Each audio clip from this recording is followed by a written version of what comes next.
आउ एक नूतन भिडियो को आपण मान समस्त को स्वागत। भिडियोटी शिक्षक मान सहित विद्यालय रे पंचम श्रेणी में पाठ पढ़ुवा समस्त छात्र छात्री वार्षिक परीक्षा जो प्रकल्प कार्य रही से विषय रे आलोचना करवा जहाँकि समस्त यहाँ उपयोगी शिक्षक एवं छात्र छात्री मान भिडियो आम देखा जो जातीय शिक्षा नीति 2020 आम राज्य में 2025 लागू करा जहाँकि एक नूतन पदक्षेप यही पदक्षेप द्वारा विद्यालय चली समस्त पाठ्यपुस्तक सह शिक्षादान प्रणाली एवं आसेसमेंट सिस्टम को चेंज करा जायछि एवं आसेसमेंट उपर आम अलग एक भिडियो देखा से आसेसमेंट रे थिबा प्रकल्प कार्य को आम आज आलोचना करिया। जे प्रकल्प कार्य होछि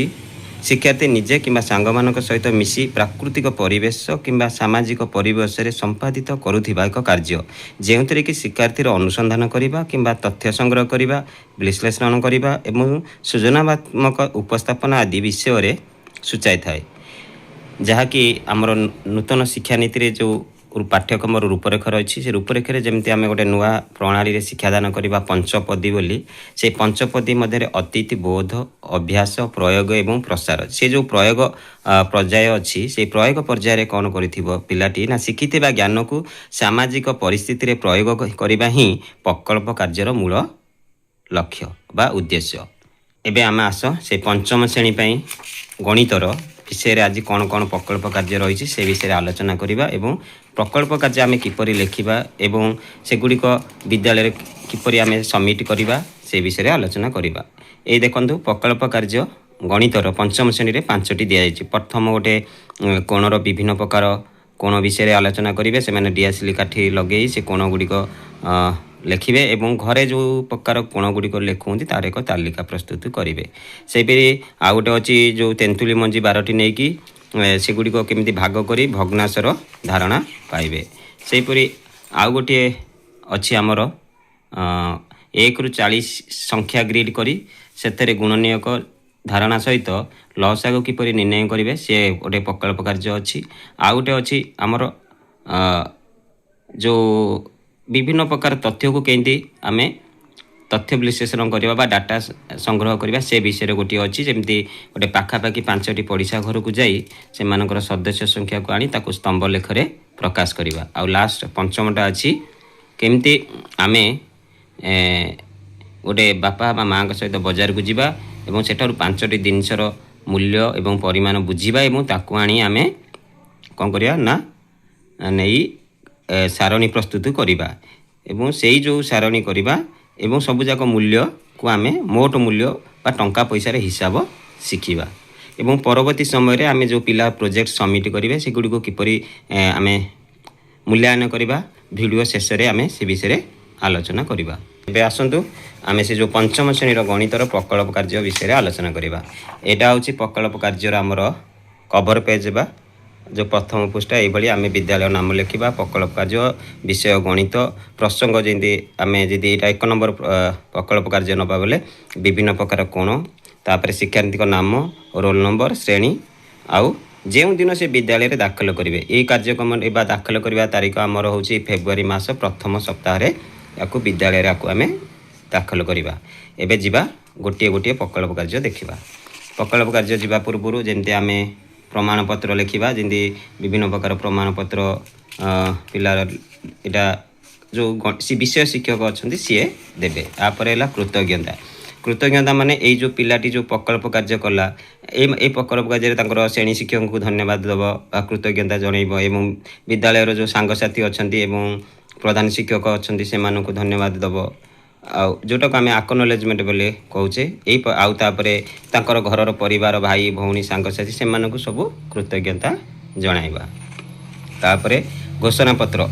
आम जमी घोषणा पत्रटी करवा बेले ये घोषणा पत्र कौन हम ना आम जो प्रोजेक्ट कले जे आम सांगसाथी मैं यहाँ को अन्य कौटी देना या निजस्व एवं मुझे करी छात्र छात्री मैंने यहाँ घोषणा नाम करी निजे गोटे स्वाक्षर करेंगे श्रेणी रोल नंबर लिखिकी देवे। एबे आस जा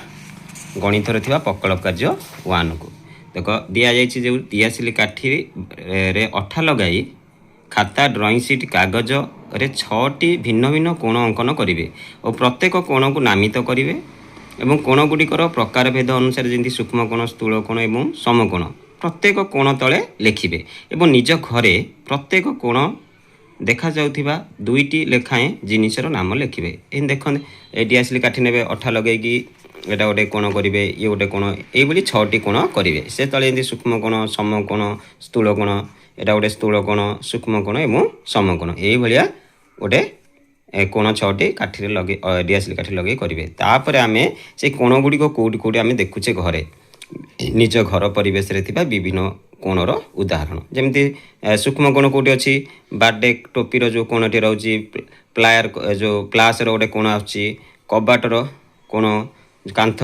କାନ୍ଥ କୋଣ, ଯେଉଁ ଦୁଇଟା କାନ୍ଥ ଆମର ଯେଉଁଠି ଜଏଣ୍ଟ ହେଉଛି ସେଠି ଯେଉଁଟା କୋଣ ଆସୁଛି ସେଇଟା ଗୋଟେ ସମକୋଣ। ଝରକା, ଟେବୁଲ, ଏମିତି ବିଭିନ୍ନ ପ୍ରକାର ଜାଗାରେ ଆମେ ସମକୋଣକୁ ଦେଖୁଛେ। ସ୍ଥୂଳ କୋଣ ବିଷୟରେ ଯଦି ଆମେ କଥା ହେବା ତାହେଲେ ସ୍ଥୂଳ କୋଣ କେଉଁଠି ଅଛି ନା, ଯେଉଁ ଫ୍ୟାନ୍ ଆମେ ବୁଲୁଛି ଉପରେ ଦେଖିବା, ସେ ଫ୍ୟାନ୍ର ଦୁଇଟା ଯେଉଁ ପତା, ଆମେ ଯେଉଁ ପଙ୍ଖା କରୁଛୁ ଯେଉଁ ପତା ଅଛି ତା ମଝିରେ ଯେଉଁ କୋଣଟା ଆସିବ ସେଇଟା ଗୋଟେ ସ୍ଥୂଳ କୋଣ ହେବ। ଆଉ ଆମେ ଦେଖିବା ଆରାମ ଚେୟାର, ଆମେ ଯେଉଁ ଆଉଜିକି ଚେୟାରରୁ ବସୁଛି ତାର ଯେଉଁ ସେଠି ଗୋଟେ ସ୍ଥୂଳ କୋଣ ଆସୁଛି। କଇଁଚି ଆମେ ଯେଉଁ ଦରଜି କଇଁଚି କାଟୁଛି ତାଙ୍କର ଗୋଟେ ହାତରେ ଯେଉଁ ଧରୁଛେ ସେଠି ଗୋଟେ ସ୍ଥୂଳ କୋଣ ଆସୁଛି। ଇଏ ହେଲା ଆମର ପ୍ରୋଜେକ୍ଟ 1। ଏଇ ପ୍ରୋଜେକ୍ଟ ପେପର ସହିତ ଆମେ କ'ଣ କରିବା ନା କଭର ପେଜ୍ ଦେବା, ତାପରେ ପ୍ରମାଣପତ୍ର ଏବଂ କୃତଜ୍ଞତା ବା ଆକନଲେଜମେଣ୍ଟ ଦେବା ଏବଂ ଘୋଷଣାନାମା। ଏହିପରି ଆଗେ ଆମେ ପ୍ରୋଜେକ୍ଟ ପେପର ରଖିବା ଯେଉଁ କଭର ପେଜ୍, ତାପରେ ଆମେ କ'ଣ ଦେବା ନା ଘୋଷଣା ସାର୍ଟିଫିକେଟ୍ ଯେଉଁଟା ରହିଲା ଆମେ ସାର୍ଟିଫିକେଟ୍ ଦେବା ଏବଂ ପରେ ଏଇସବୁ ଦେଇକି ଏଇଭଳିଆ ଗୋଟେ ଫାଇଲ୍ କରିକି ଆମେ କ'ଣ କରିବା ନା ବିଦ୍ୟାଳୟରେ ଆମେ ଆକୁ ସବମିଟ୍ କରିବା। ଏହାପରେ ବିଦ୍ୟାଳୟରେ ଏଇଭଳିଆ ଆମେ ପଞ୍ଚମ ଶ୍ରେଣୀ ଗଣିତରେ ଯେଉଁ 5ଟି ପ୍ରକଳ୍ପ କାର୍ଯ୍ୟ ଅଛି ସେ ଭିତରୁ ଆମେ ଯେକୌଣସି 2ଟି ପ୍ରକଳ୍ପ କାର୍ଯ୍ୟ ପ୍ରତି ପିଲା ବିଦ୍ୟାଳୟରେ ଦେବେ। ଏହାପରେ ଆମେ ସେଥିରୁ 2ଟାକୁ ଆମେ ଯେଉଁ ମୂଲ୍ୟାୟନ କରିବା ସମୟରେ କେମିତି ଆମେ ମୂଲ୍ୟାୟନ କରିବା, ତେଣୁ ଯଦି ସେ ଠିକ୍ ସମୟରେ ନିର୍ଦ୍ଧାରିତ ସମୟ ମଧ୍ୟରେ ଯଦି ପ୍ରକଳ୍ପ କାର୍ଯ୍ୟକୁ ସମ୍ପାଦନ କରି ବିଦ୍ୟାଳୟରେ ଦେଇସାରିଛି ତାହେଲେ ଆମେ ତାକୁ 5 ନମ୍ବର ଦେବା। ଯଦି ପ୍ରକଳ୍ପ କାର୍ଯ୍ୟକୁ ପରିଷ୍କାର ଭାବରେ କରିଛି ମାନେ ନିଟ୍ ଆଣ୍ଡ କ୍ଲିନ୍ ଅଛି ତାହେଲେ ଆମେ 3 ମାର୍କ ଦେବା। ପ୍ରକଳ୍ପ କାର୍ଯ୍ୟକୁ ସ୍ପଷ୍ଟ ଭାବରେ ବର୍ଣ୍ଣନା କରିଛି ତାହେଲେ ଆମେ ତାକୁ ସେଠି 5 ମାର୍କ ଦେବା। ପ୍ରକଳ୍ପ କାର୍ଯ୍ୟରେ ସମ୍ପର୍କିତ ଯେକୌଣସି ପ୍ରଶ୍ନ ଆସିଥିବ ଏବଂ ସେ ପ୍ରଶ୍ନ ଗୁଡ଼ିକ ଠିକ୍ ଭାବରେ କରିଥିବ ତାହେଲେ ଆମେ ଏଠି 4 ମାର୍କ ଦେବା। ପ୍ରକଳ୍ପ କାର୍ଯ୍ୟକୁ ଦୈନନ୍ଦିନ ଜୀବନର ସମସ୍ୟା ସମାଧାନର ଉପଯୋଗ କରିପାରୁଥିଲେ 3 ମାର୍କ। ଏହିପରି ଭାବରେ ମୋଟ ଆମେ ତାକୁ 20 ମାର୍କ ଦେବା। ଏବଂ 2ଟାକ ପ୍ରକଳ୍ପ ଯେଉଁ ଆମେ 5ଟି ପ୍ରକଳ୍ପ ଦେଖିବା ସେଥିରୁ ଯେଉଁ 2ଟାର କାର୍ଯ୍ୟ ଅଧିକ ମାର୍କ ଆସିବ ଆମେ ସେଥିରୁ ଗୋଟେକୁ ଆନୁଆଲ୍ ମାର୍କ ବା ବାର୍ଷିକ ଯେଉଁ ପରୀକ୍ଷାର ମାର୍କ ସହିତ ମିଶାଇ ଆମେ ତାଙ୍କୁ କରିବା ଯୋଗଦାନ କରିବା। ଏବେ ଆମେ ଯିବା ପଞ୍ଚମ ଶ୍ରେଣୀ ଗଣିତର ଦ୍ୱିତୀୟ ପ୍ରକଳ୍ପକୁ। ସେହିପରି ଏଠି ଆମେ ଦ୍ୱିତୀୟଟା ଗଲେ ଏଠି ଗଣିତ ଲେଖିବା। ଏଠି ବିଭିନ୍ନ ପ୍ରକାର କୋଣ ଅଛି ସେଠି ତାର ଆମର ଯାହା ଉଦ୍ଦେଶ୍ୟ ଅଛି ସେ ଉଦ୍ଦେଶ୍ୟ ଲେଖିବା। ଏଠି ଯେଉଁ ପ୍ରକଳ୍ପ କାର୍ଯ୍ୟ 1 ଲେଖା ହେଇଛି ଏଠି ଆମେ 2 ଲେଖିବା ଏବଂ ତାପରେ ସେମିତି ଆମେ ପ୍ରମାଣପତ୍ର ଦେବା, ତାପରେ କୃତଜ୍ଞତା ଦେବା, ଘୋଷଣାନାମା, ଆକନଲେଜମେଣ୍ଟ ହେଲା ପରେ ତାପରେ ଆମେ ଯିବା କେଉଁଠିକି 2 ନମ୍ବର ପ୍ରକଳ୍ପକୁ ଯିବା। 2 ନମ୍ବର ପ୍ରକଳ୍ପରେ କ'ଣ ଅଛି ନା 12ଟି ତେନ୍ତୁଳି ମଞ୍ଜି ବା ମାଳି ଅନ୍ୟ ମାଳି ନେଇ ଗୋଟିଏ ଡ୍ରଇଂ କାଗଜ ବା ଖାତାରେ ଛାଡ଼ି ଛାଡ଼ି ଅଠା ଦ୍ୱାରା ଲଗାଅ ଏବଂ 2/4 ସଂଖ୍ୟକ ମଞ୍ଜି ମୁଁ ମାଳି ଗଣି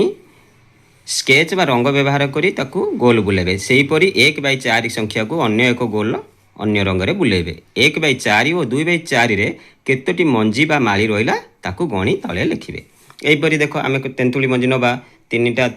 6ଟା ଏଠି 6ଟା 12ଟା ଅଛି। ଏ 12ଟାକୁ ସେ ପ୍ରଥମେ କହୁଛି କ'ଣ ନା 2/4 ମାନେ 12ଟାକୁ ଆମେ 2 ଭାଗ କଲେ 2 ଭାଗରୁ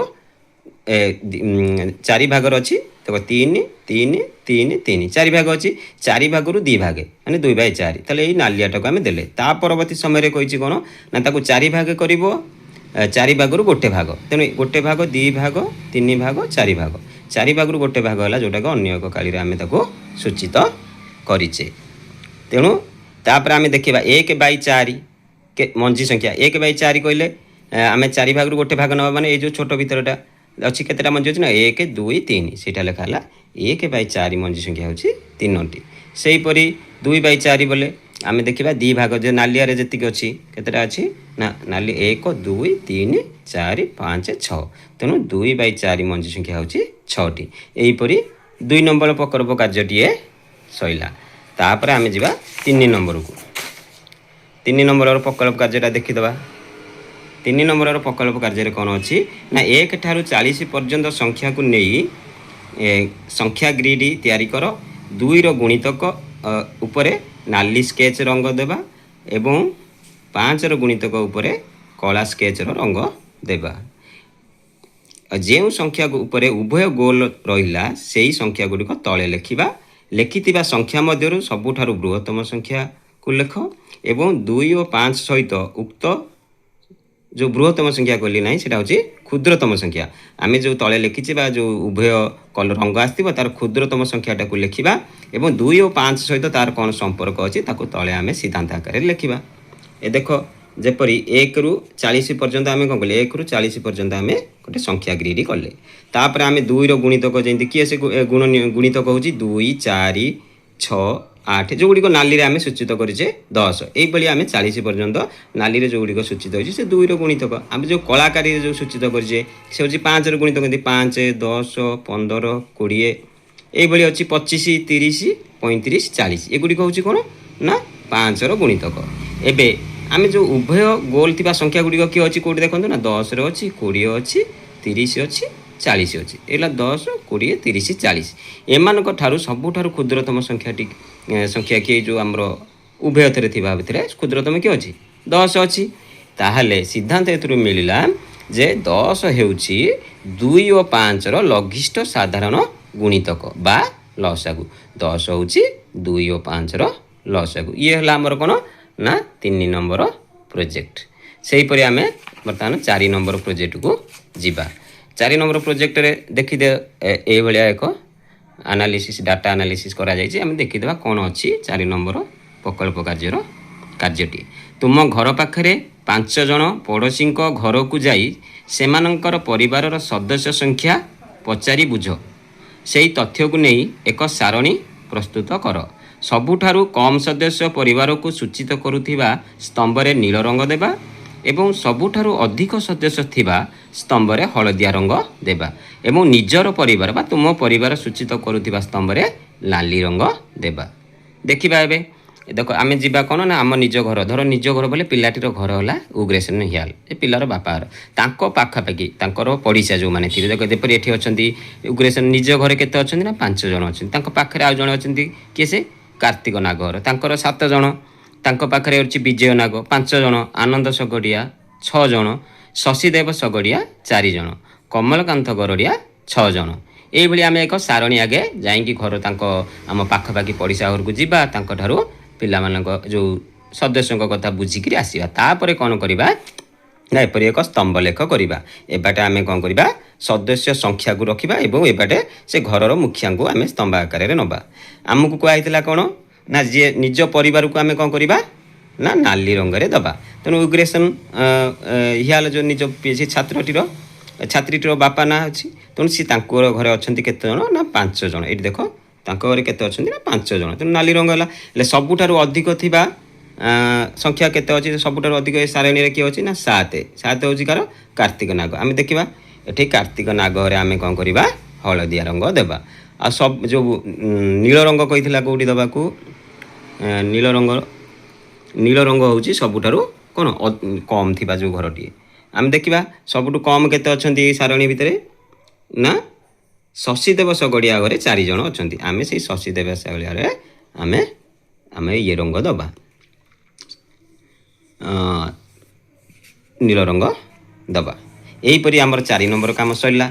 प्रोजेक्ट एवं आपर आम जा 5 नंबर प्रोजेक्ट को 5 नंबर प्रोजेक्ट कौन अच्छी ना रविवार दिन बापा कि माँ सहित दुकान को जाओ सांगरे गोटे खाता एवं कलम नहीं जीव दोकानी को पचारि जेकोसी 5टी जिनिसर परिमाण और सेगुड़िकर मूल्य खातार टिपि आण घर को आसी तुम्हें समस्त जिनिसर नाम परिमाण और मूल्य को नहीं ड्रॉइंग कागज बा खातार गोटे सारणी प्रस्तुत कर एवं मोट मूल्य केते हैला शेष में आमको लिखा पड़ो एबे देख आम जा गोटे दुकानी की सेठी जाइकी गोटे टेबुल आकार कौन करवा ना ଏହିପରି ଆମେ ସାରଣୀ ଫର୍ଦ୍ଦଟିଏ ତିଆରିବା। ତିଆରିଲା ପରେ କ'ଣ ହେବ ନା ଏଠି କ୍ରମିକ ସଂଖ୍ୟା ମାନେ 5ଟା ଜିନିଷ ପାଇଁ କୁହାଯାଇଛି, ତେଣୁ 5ଟି ଜିନିଷ କିଣିବା। ଏବଂ ଜିନିଷର ନାମ ଗୁଡ଼ିକ କ'ଣ ଅଛି ନା ଦେଖ, ଆଳୁ ଆଣିବ, ପିଆଜ ଆଣିବ, ଅଟା, ଚିନି, ଚା। यापर कौन करवा ना केते केते परिमाण आनिब सेटा को एमेठी लिखिबा। देखो आलू आनी 2 केजी, तार केजी यदि 25 टंका हला ताले 50 टंका। पियाज यदि केजी आनी तार मूल्य होची 35 टंका। अटा गोटे केजी आनी तार मूल्य होची 55 टंका। चीनी गोटे केजी तार मूल्य होची 42 टंका। चाहा होची 250 ग्राम आनी जाको 38 टंका देइछि। तेणु एई जो मोट मूल्य अच्छी ए मोट मूल्य को कौन करिवो से ना एठारे मिसेइबो। 50 टंका आलू, 35 टंका पियाज, 55 टंका अटा एवं 42 टंका जो चीनी अच्छी एवं चाहा होची 38 टंका। एया को मिसेइके से मोट केते दबो ना 220 टंका हमर जो चाटा हैला। एवं 5टी जिनिसर दाम। ये जो 5टी प्रकल्प कार्य देखिले ए भितर जेकोसी 2टा पिला माने हमको देला परे विद्यालय रे आमे 2टा को आमे जो मूल्यांकन फॉर्मेट थिला बा तथ्य थिला से अनुसार आमे मूल्यांकन करिबा। मूल्यांकन जो प्रकल्प कार्य रे पिलार अधिक मार्क रहिबो 20 रु आमे सेही प्रकल्प कार्य को वार्षिक परीक्षार जो मोट मार्क अछि सेथिरे आमे ताको योगदान करिबा एवं फाइनल रिजल्ट डिक्लेयर करिबा। समस्त को धन्यवाद। वीडियोटी भल लगे थाए ताले मोर चैनल को लाइक शेयर एंड सब्सक्राइब करेंगे।